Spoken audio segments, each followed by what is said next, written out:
Muchas gracias por la entrevista, Jessie, y chao. Sí. La primera pregunta sería justamente, pues, ¿cuál fue tu motivación para escribir este libro? Es decir, ¿qué fue lo que te hizo pensar que era necesario tener un libro que abarcara, pues, esta parte de medir los picos justamente en torno a la glucosa? Nunca pensé en hacerlo, pero tuve un accidente cuando tenía 19 años saltando de una cascada, me rompí la espalda y eso me trajo muchos problemas de salud física y también mental. Entonces decidí que necesitaba encontrar una forma para ayudar a mi cuerpo y salvarme a mí misma, porque de lo contrario la vida era muy difícil. Entonces estudié bioquímica, después estudié genética y descubrí la ciencia de la glucosa, y cuando llegué a ese punto logré mejorar mucho mi salud mental, y desde entonces, cuando descubrí esa ciencia, sentí que era algo muy, muy padre, muy interesante, que todo el mundo debería saber, y algo tan poderoso que era casi una misión de salud pública. Entonces es por eso que escribí el primer libro, aunque de hecho comenzó 2 años antes en Instagram, donde convertí toda esta ciencia en algo accesible para las personas. Y de hecho mi agente descubrió mi Instagram y me dijo que pues, eso era algo muy interesante que valía la pena plasmar en un libro. Justamente en el libro se habla de estos como 10 tips, consejos para poder lograr este equilibrio y no tener los picos de glucosa. ¿Cuál consideras que es a lo mejor más difícil que las personas se adecúen a tener este hábito?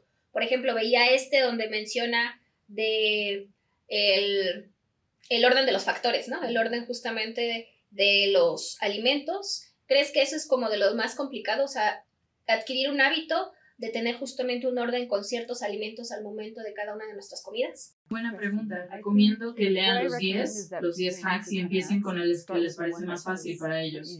El más poderoso es el de cambiar el desayuno de dulce a salado, porque puede determinar el resto de tu día y estabilizar los niveles de glucosa para el resto del día.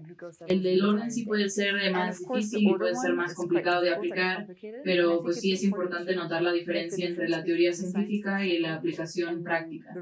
Por ejemplo, la ciencia nos dice que es primero verduras, luego proteínas, después grasas y al final carbohidratos, y yo sugiero traducir eso en empezar con las verduras, por ejemplo. Eso es más sencillo, porque todo está abierto a interpretación y se trata de usar los que les sea más fácil en la vida de cada quien. Y yo siempre digo que lo hagan siempre y cuando sea fácil y sin estrés, porque no estamos aquí para hacerlo más complicado y para crear una dieta rígida. Algo más es que en el segundo libro, que salió hace 2 semanas, mi intención era crear un plan de 4 semanas que fuera muy fácil de aplicar. En la primera semana se cambia el desayuno de dulce a salado, en la segunda se incorpora el vinagre, en la tercera hablamos de meter las verduras como un entrante, y en la cuarta introduce el movimiento.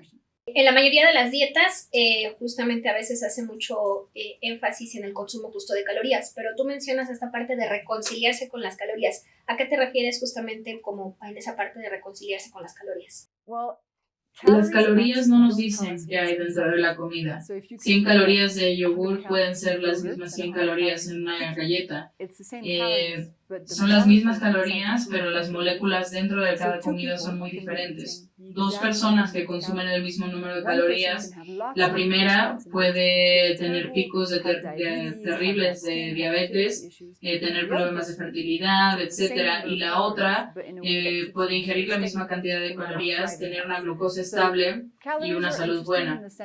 Las calorías son interesantes porque nos hablan de cantidad y volumen, pero no son suficientes. Si solo nos concentramos en las calorías, eso no va a ayudar a la salud. Yo enseño a un nivel científico más base, a nivel molecular, aportando información que educa a las personas para que puedan tomar decisiones y no sucumbir a ser víctimas de contar calorías. Se tiene la idea de que justamente la glucosa nos puede subir la energía, ¿no? Por eso a veces se dice como que un chocolate o un refresco, pero mencionabas justo en tu libro que más bien puede sumar a la fatiga crónica. ¿Cómo es esta cuestión de que la glucosa puede sumar a la fatiga crónica y a otro tipo de enfermedades? ¿Qué tipo de enfermedades? La glucosa es el azúcar, la fuente de energía favorita para nuestro cuerpo, y tendemos a pensar que si comemos mucha azúcar, entonces tendremos mucha energía, pero no es tan sencillo. Es como tener una planta en casa que necesita agua para poder crecer y sobrevivir, pero si le pones demasiada agua, pues se ahoga y se muere. Y el cuerpo humano es lo mismo, un poco de glucosa está bien, pero si es un exceso empiezan los problemas. Lo principal es que la mitocondria, que es el órgano celular que se encarga de producir energía, cuando recibe demasiada glucosa se estresa y ya no produce energía de manera efectiva. Entonces comemos mucho azúcar, pero estamos agotados. Y la fatiga es el síntoma más común junto con los antojos. Pero pues depende también de las personas, de su salud previa y otros factores. Dopamina es lo que se produce en el cerebro cuando comemos azúcar y tendemos a confundirla con energía. Entonces comemos azúcar y tenemos por un breve espacio de tiempo el efecto de la dopamina, pero mientras las mitocondrias están sufriendo. Entonces no estamos desarrollando energía de forma efectiva y eventualmente eso se convierte en fatiga crónica. Justo ahorita que toca ya este tema de la dopamina, me gustaría también mencionar, y porque está un poco como en el libro, esta parte de cómo se asocian ciertos padecimientos mentales como depresión y ansiedad a estos picos justamente de azúcar. La salud mental es algo muy complejo y multifactorial, intervienen otros factores, pero los estudios han demostrado que a mayor glucosa hay mayores síntomas de depresión y de ansiedad y también mayor variabilidad en el humor. Entonces puedes estar más irritable con tu esposo o tu esposa y ser en general menos amable con las personas. Y se cree que una de las razones es que con los picos de glucosa hay mayor inflamación en el cerebro y por lo tanto la velocidad de las señales neuronales es menor y se produce también menos tirosina en el cerebro, que es una hormona que impacta también en el humor, en sentirse más triste, más deprimido. Y es un arma de doble filo porque buscamos el azúcar para lograr esa satisfacción de la dopamina y la tenemos por un momento, pero después viene el bajón donde entra la inflamación y los mayores síntomas de tristeza. ¿Podrías decir que tu intención, al menos como justo con este libro que fue el que yo leí, era enseñar a las personas a comer mejor sin satanizar justamente el azúcar y de manera más didáctica? Porque, por ejemplo, pues checaba tu cuenta justo de Instagram y no es como, digamos, solo enfocado en un público como científico, ¿no? Sino al público en general, y a la vez también las gráficas que hay en el libro, ¿no?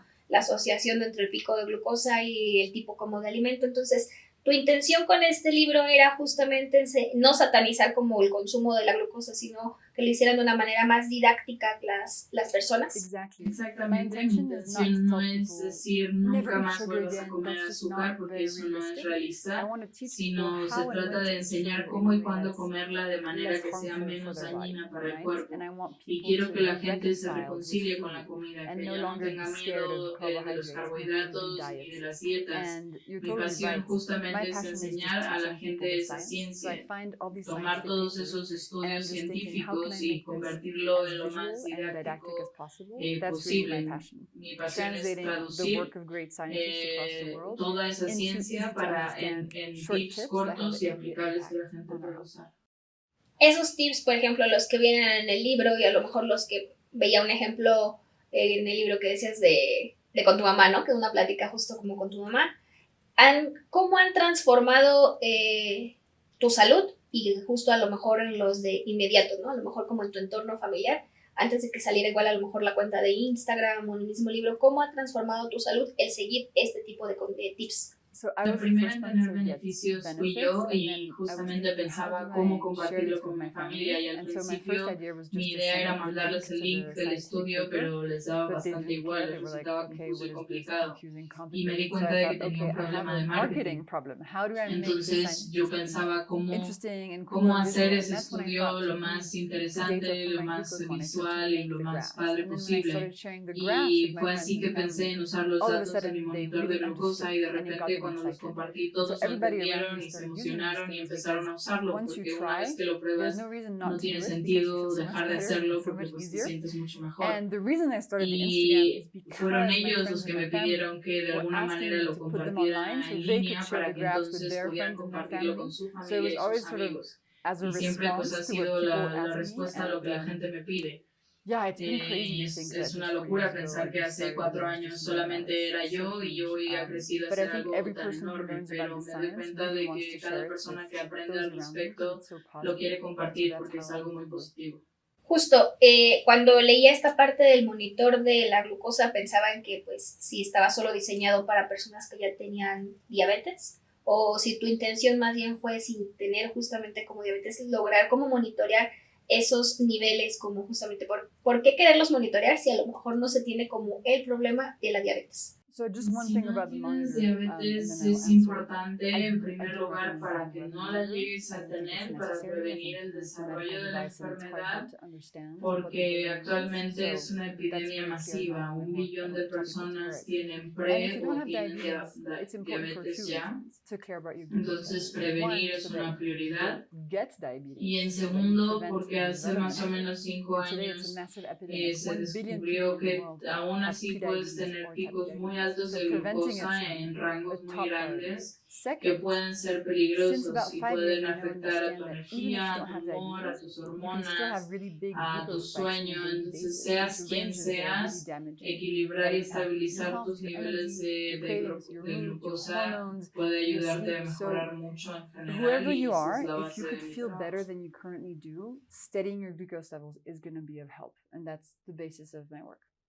¿Algo más que quisieras agregar, que me haya faltado preguntarte o alguna conclusión que le quisieras dejar justamente a las personas para invitarlas a que pues estén más que monitoreando, pues estén cuidando justamente lo que comen para poder no tener estos picos de glucosa? Y además también para que no se peleen a veces como con el asunto de las dietas, ¿no? Porque a mí lo que me llamó la atención es que no es como una receta de dieta o así, sino en realidad son como breves tips que te pueden ayudar en tu vida cotidiana. Si tienes síntomas como cambios de humor, temas de energía, antojos, algo en la piel, son mensajes de tu cuerpo diciéndote que debes poner atención a lo que está ocurriendo dentro. La gran mayoría de nosotros tenemos picos de glucosa y no lo sabemos. Y si puedes sentirte mejor de lo que te sientes ahora, pues estos son principios respaldados por la ciencia, tan básicos como tomar agua o lavarse los dientes, son cosas que deberíamos aplicar y usar para toda la vida. Odio las dietas, pienso que la gente debería dejar de hacerlas y esto pues simplemente es como el cuerpo funciona, no es una dieta. Es una ciencia sencilla, no es restrictiva y no es contar calorías. Sientes el efecto inmediatamente. Es algo tan básico que pienso que deberían enseñarlo en las escuelas.